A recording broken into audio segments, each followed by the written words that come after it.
My name is Shizhou Zhou. I'm a vice president with S&P Global Commodity Insights, and I lead our power and renewables practice.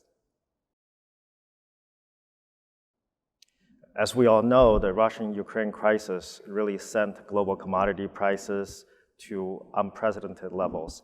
And because the power sector takes the fuels from the global markets, we've seen power prices also doing the same thing. And of course, immediately following the starting of the war, we had European power prices going up many times compared to, say, pre-pandemic levels.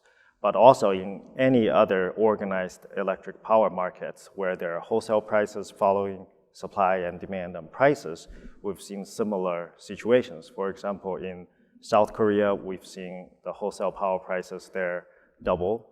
In India, we've seen the wholesale power prices there quadruple.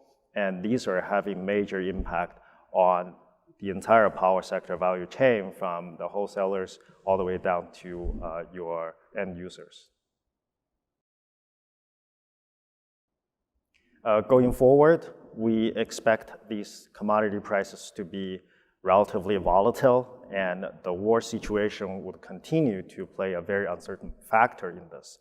And as a result, we expect these power prices to also follow these high coal and gas prices in many regions. And in particular, in developed markets like Europe, like Japan, South Korea, we will likely see much higher power bills for end users. And in emerging markets, however, the ability for people to pay for power is much lower. So if we're going to Southeast Asia, we're going to, for example, Vietnam, or going to South Asia, like Sri Lanka or Bangladesh, when they're exposed to these very high coal and gas prices, they simply are not able to pass these prices to end users because of the ability to pay being much lower.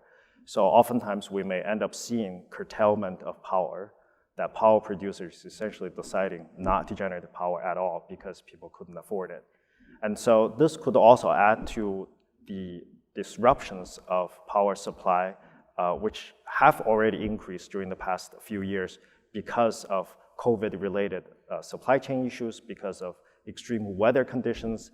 And that's something I think we should all watch very closely to make sure that we understand how this current crisis could flow through different parts of the world and impact power supply reliability.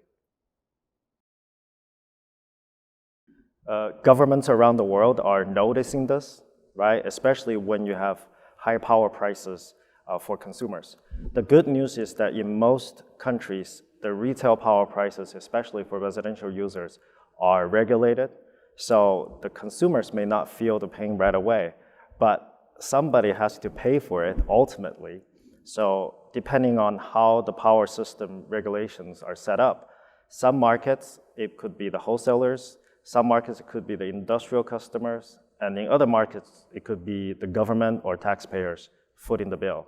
And as I mentioned, in some developing countries, nobody could afford the bill or the higher coal or gas prices. And in those situations, they may just shut down the power. And then you go back to sort of the unreliable power supply situation, which is pretty prevalent in many countries already. As the war continued and as fossil fuel prices continue to roar, we're seeing actually a lot of governments now noticing that the clean energy transition is almost more important.